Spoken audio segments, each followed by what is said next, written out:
मीन राशी.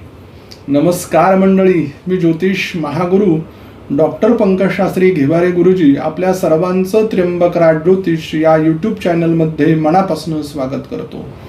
आज आपण 2026 या वर्षातील जानेवारी महिन्यामध्ये होणारं ग्रहांचं राशी परिवर्तन आणि या राशी परिवर्तनाचा मीन राशीच्या जातकांवरती होणारा परिणाम या विषयाची माहिती पाहणार आहोत. तत्पूर्वी एक महत्त्वाची सूचना, आपण जर आमच्या चॅनलला सबस्क्राईब केलं नसेल तर सबस्क्राईब करा, बेल आयकॉनचं बटन दाबा, व्हिडिओला लाईक करा, शेअर करा आणि कमेंट्स करायला विसरू नका. याचबरोबर आपल्या जीवनात काही समस्या आहेत, अडचणी आहेत ज्याचं निराकरण होत नाही आहे. गुरुजी, मुलांचं शिक्षण खूप झालंय, त्यांना नोकरी लागत नाही आहे. गुरुजी, मुलांना नोकरी खूप चांगली आहे, पत्रिकेत मंगळ दोष आहे त्यामुळे आम्ही त्रस्त झालोय, विवाह योग येत नाहीये. नेमकं विवाह सुख कधी आहे त्याचा योग आम्हाला सांगा. गुरुजी, विवाहाला 2 वर्ष, 5 वर्ष, 10 वर्ष झालेत परंतु घरात पाळणा हल्लेला नाहीये. नेमके योग कधी येतील गुरुजी? दैविक उपाय करून थकलोय, डॉक्टरी इलाज करून थकलोय आम्ही. वास्तू घ्यावी का, वाहन घ्यावं का, कर्जाने आम्ही त्रस्त झालेलो आहे अगदी.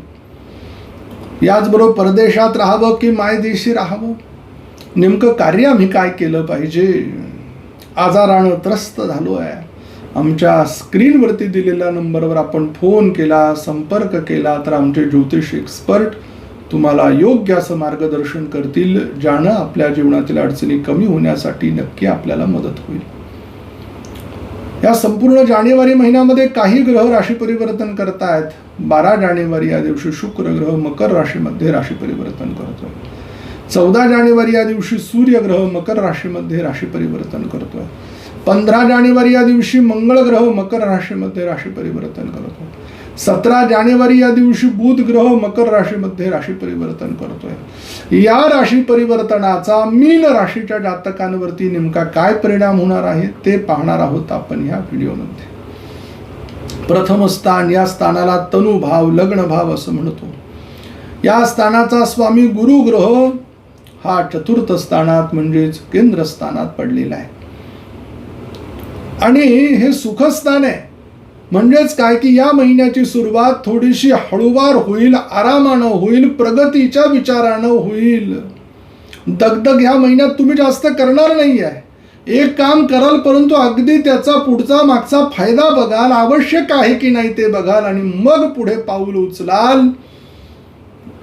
ही गोष्ट तुमची या महिन्याच्या आरंभी असेल. मनातले विचार प्रफुल्लित करणारे असतील. आईच्या आशीर्वादानं या महिन्याची सुरुवात होईल. काही कमीच पडत नाहीये. ज्या जातकाला आपल्या आईचा आशीर्वाद मिळतो त्याला. द्वितीय स्थानाला धनस्थान, कुटुंब, वाणीचं, नेत्राचं स्थान म्हटलं गेलेलं आहे. या स्थानाचा स्वामी मंगळ ग्रह 15 जानेवारीला धनु राशीतनं तो जातोय मकर राशीमध्ये, लाभामध्ये जातोय. कर्मस्थानामध्ये पहिले 15 दिवस कर्माची सापेक्षता, कर्मण्येवाधिकार असते, मा फलेषु कदाचन, कष्ट करावे लागतील, झिजावं लागेल.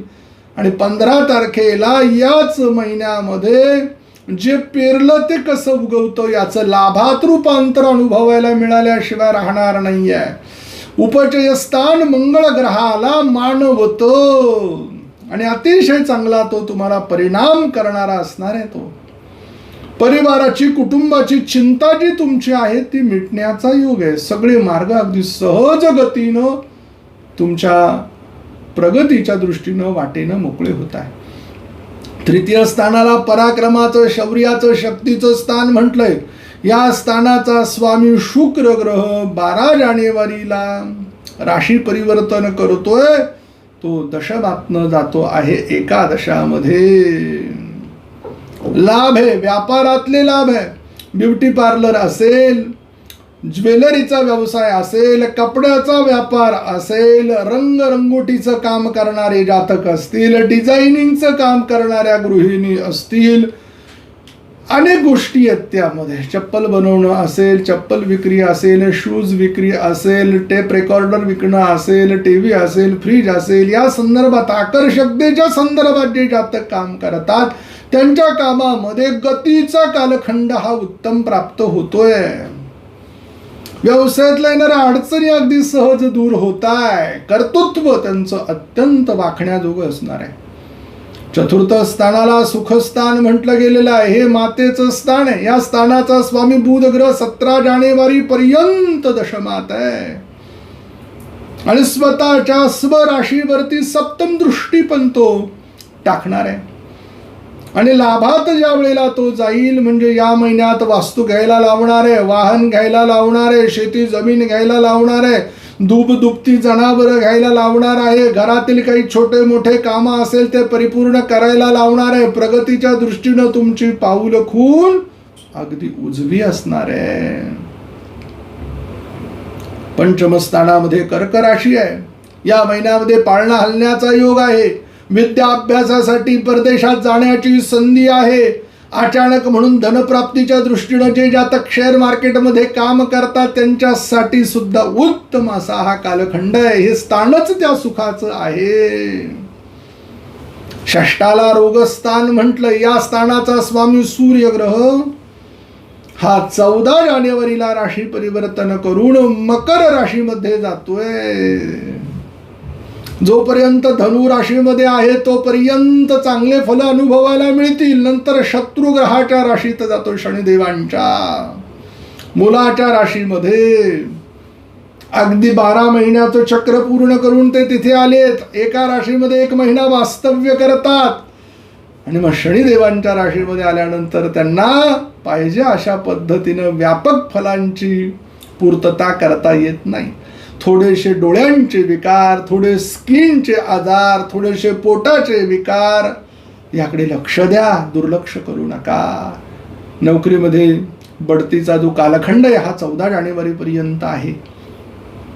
सप्तम स्थानाला वैवाहिक सुखाचं स्थान म्हटलंय. जोडीदाराचं भागीदाराचं स्थान म्हटलंय. या स्थानाचा स्वामी बुध ग्रह 17 जानेवारी पर्यंत दशमामध्ये विराजमान आहे. नंतर तो एकादशाकडे जातोय. नोकरीला असलेली वधू, नोकरीला असलेला वर, स्वतःचा व्यवसाय, स्वतःच्या पायावर सक्षमतेनं उभं असलेलं व्यक्तिमत्व आपल्या आयुष्यात येत आहे. भागीदारीतल्या व्यवसायाला गळती लागली होती ती तर अगदी सहज दूर झाली आहे. बुद्धिमत्तेच्या जोरावरती काही आपण स्पेअर पार्ट बनवतोय, अन्यतम काही गोष्टी आहेत त्या कामांना सुद्धा गती मिळते. अष्टम स्थानाला मृत्यू स्थान म्हटलं गेलेलं आहे. आयुष्याचं स्थान आहे. स्थानाचा स्वामी शुक्र ग्रह 12 जानेवारीला राशी परिवर्तन करून धनुतनं मकरेत जातो आहे. काम करायला लावील, कष्ट जास्त करायला लावील, मग तो पैसा दाखवील. तसा पैसा दाखवणार नाही, लाभ दाखवणार नाही. झुजायला लावील, झिजायला लावील आणि मग त्याची खरी फलप्राप्ती लाभात गेल्यावर 12 जानेवारी नंतर अनुभवायला मिळेल. लाभस्थानाचा स्वामी शनी ग्रह लग्नात आहे. मिळालेला लाभ, मिळालेली पैसे, मिळालेल्या गुंतवणुकीतील आपल्या प्रगतीतनं आपण काय केलं पाहिजे याचे जे विचार आहेत ते आपले अगदी सहज मोकळे होत आहे. प्रगतीच्या दृष्टीने आपल्या काही पाऊल खुणा होत आहे. सगळ्या परिवाराला बरोबर घेऊन चला, एकत्रित ठेवा, हे विसरून चालता कामा नये.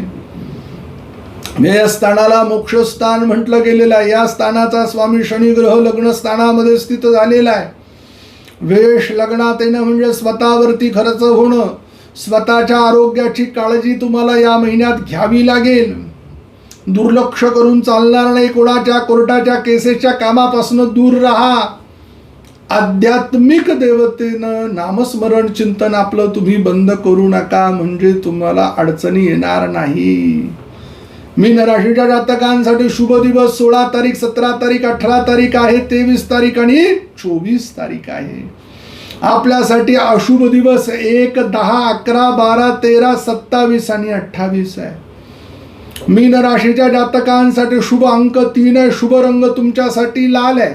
कुठल्या मंत्राचं तुम्ही पठन करा, ज्ञान पत्रिकेतील अशुभत्व कमी होईल आणि शुभत्व प्राप्त होईल. मंत्र आहे ओम प्राणनाथाय नमः.